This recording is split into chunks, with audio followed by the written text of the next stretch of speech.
semifinals, game 1, SaltySimon versus not playmaker, Bratchedkata. Let's go ahead and head on over.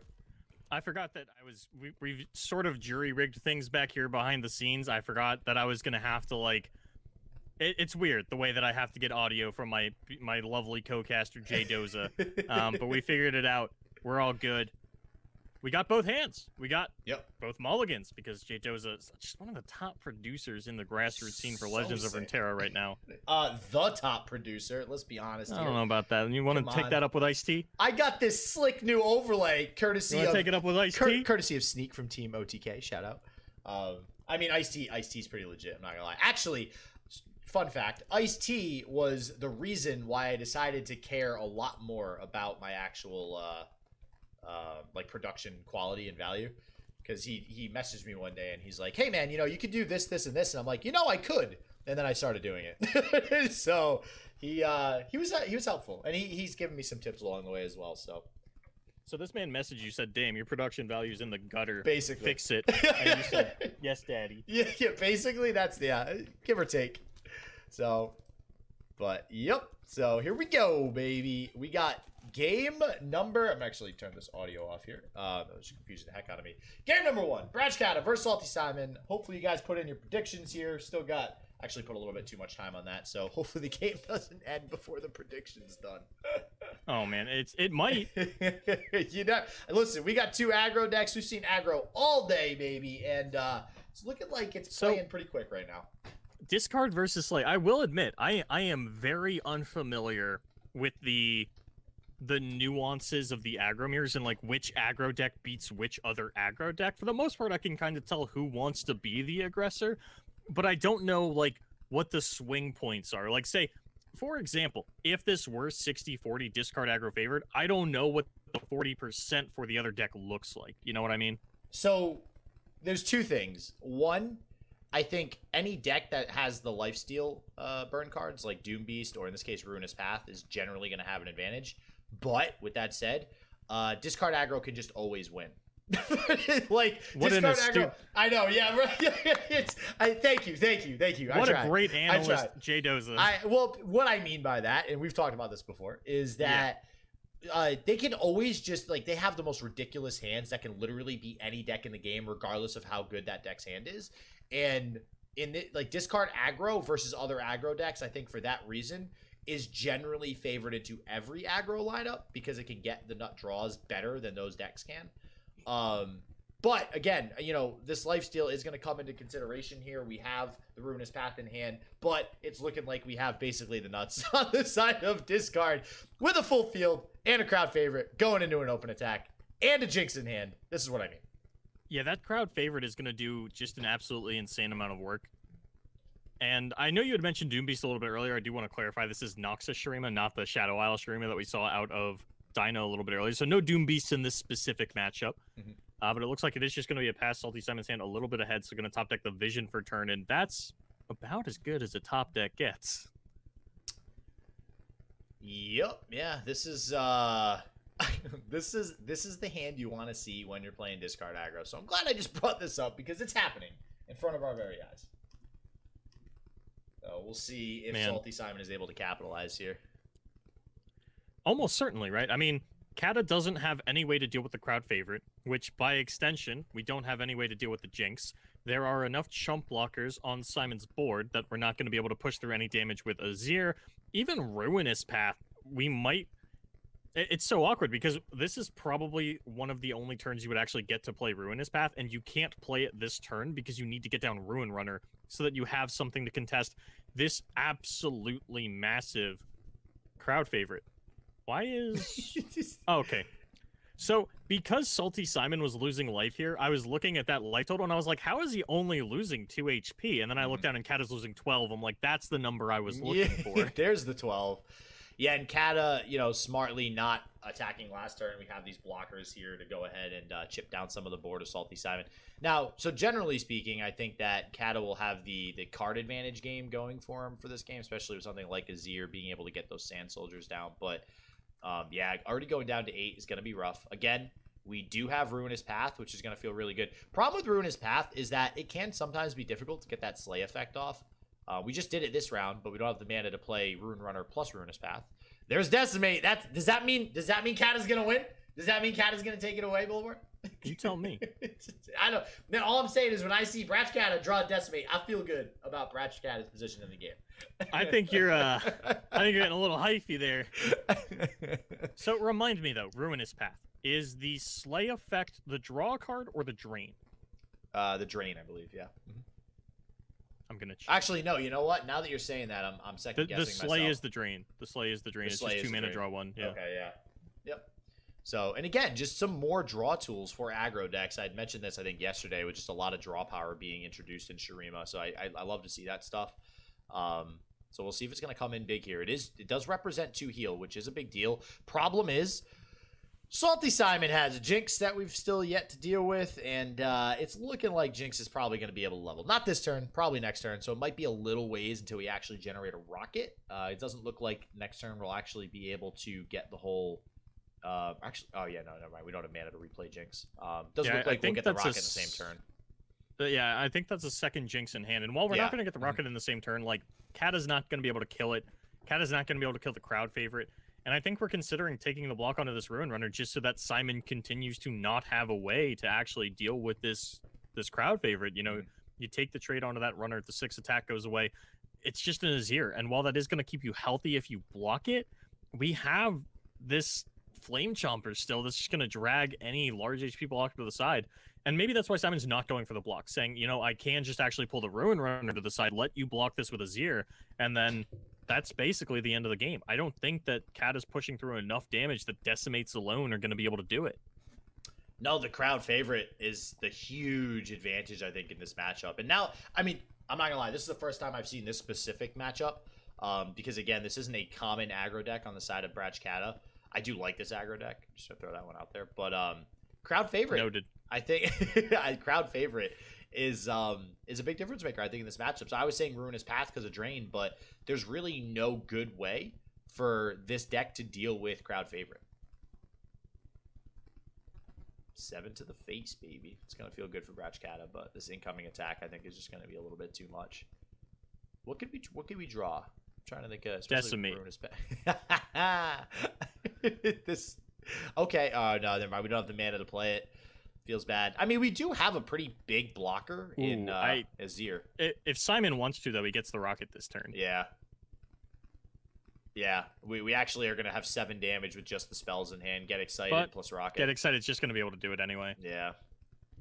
It's just too much for Bratchedkata. And the tried and true, been around a while, discard aggro from SaltySimon. Looking like it is going to be able to pick up a victory here, even with Bratchedkata drawing a Decimate. Shucks. Bratchedkata was pretty close to lethal, but Simon was just a little bit quicker on the draw. And crowd favorite coming down a turn before the Ruin Runner. And because these players are kind of just stalemating the early game or maybe pushing through some minuscule damage while they build up these 5-wide boards, the crowd favorite is a massive tempo swing that no other aggro deck can touch. They don't have any big units coming down on turn 4.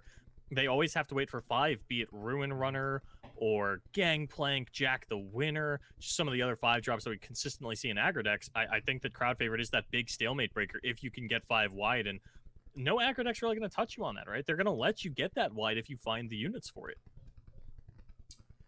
All right. Well, we got game 2 now. It's going to be the Pirate aggro versus SaltySimon Spider aggro now. And you mentioned this going in this. We got triple aggro versus triple aggro. Man, this is just lots of aggro today. Absolutely insane amount of aggro. But what I will say is, and I'm curious to see this as we move towards the finals as well, because I didn't check the decks of the other semifinals bracket. We did see three players bring TLC that we had talked about, Lissandra decks. And, you know, have we seen... we definitely saw some aggro play against Lissandra. I feel like Lissandra does an okay job dealing with aggro, right? Lissandra's typically the ban. Yeah. I thought you were going to tell me that all 3 Lissandra players died in round 1. Oh, did they? That would be sad. They might have, actually. Like, I feel like maybe one would make it to the finals. I'd like to see aggro versus Lissandra in the finals. I think that would be pretty cool. And it represents a pretty even metagame as well, if that's the case with control and aggro. Goat does still have... Goat is the only remaining Lissandra player. Okay.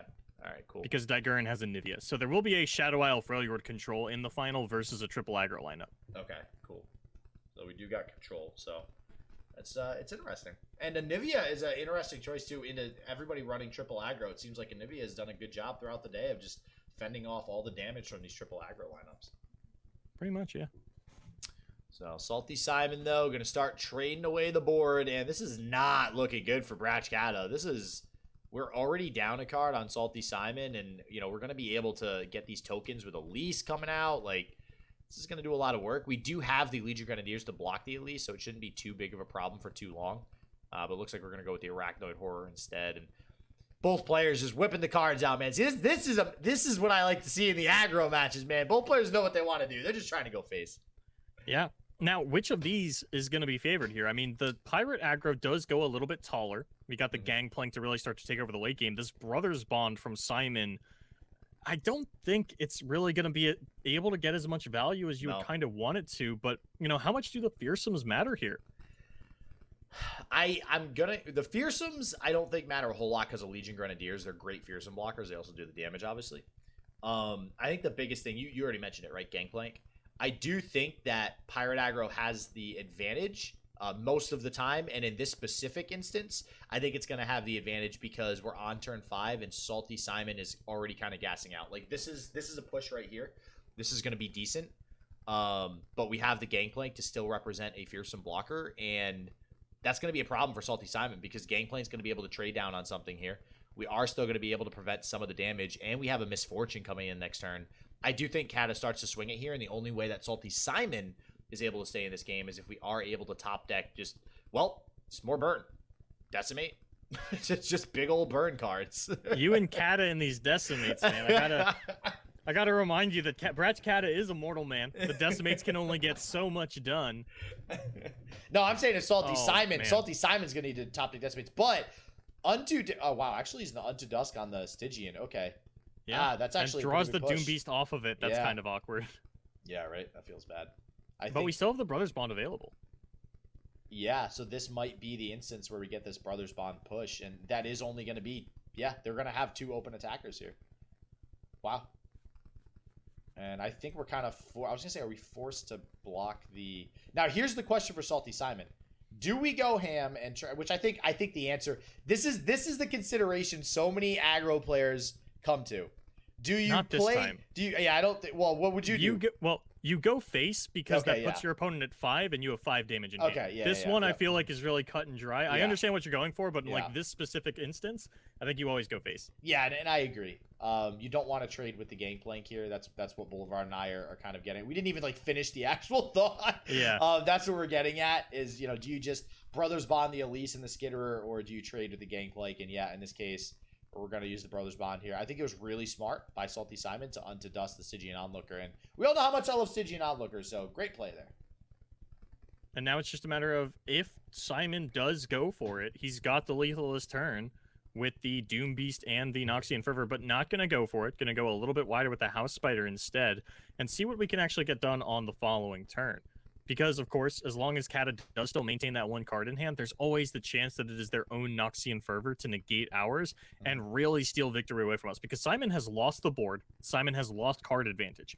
The only way Simon wins is with this direct damage, so he absolutely needs it to resolve. Yeah, and because this is where everything starts to swing in the direction of Bratchedkata, right? Everything's going to be able to trade quite nicely with the board of SaltySimon. We could take a lot of damage for SaltySimon and still keep these fearsome attackers, but I mean, we have enough fearsome blockers, so I don't think that really matters. But yeah, I mean, SaltySimon. So I'm not gonna lie, I'm a little bit surprised that Brothers Bond came out of nowhere. I wasn't expecting that Unto Dusk onto Stygian Onlooker, which really enabled the use of that Brothers Bond in a really sticky spot. And that's what the Spider aggro deck does need to do. If it's able to more quickly aggro down the Pirate aggro deck, early on with a very wide board with something like Brothers Bond, it just always wins the game. If it's not able to do that, then Pirate aggro will win the longer game because of Gangplank and stuff. And I don't know, maybe we stabilize here for Bratchedkata. I don't think that's the case, though. I don't know why we've lined up House Spider onto Gangplank. The MF ability is getting kegged up, so it's going to deal 2 to everything. So we're actually not blocking the Gangplank. Even if we are going to fervor this, throw it in front of the unit that is actually going to ghost block. Yeah, do you know how long it took me to figure out the order of attack with the freaking attack abilities. Like I swore to myself I would test it against bots, and I would swear to myself that it didn't work the way that I thought it worked every single time I used it, regardless. Like just every single time. Yeah, we're mixing and matching. We're trying to find the best blocks here. Looks like we finally got him down. Yeah, this is a lot of damage being pushed from Bratchedkata. But we got the 5 in hand. There's 3 of it. And this is going to be, I mean, we could get a top deck fervor? Nope. Wait, what are we at? No, we're at 5. No, nothing. Nope. We just win. Yeah, we got nothing. Yeah. And we even get the Untodusk for the draw, so we've got burst speed. There's the Decimate that you keep Decimate, talking though. about. And, you know, for what we talked about with Bratchedkata being able to decimate his way to the top 4, here in the top 4, the Decimates were just a sign of doom for Bratchedkata. Every time he top decks one, he dies on the following turn, and SaltySimon will be moving on to the grand finals here of OLS number 23.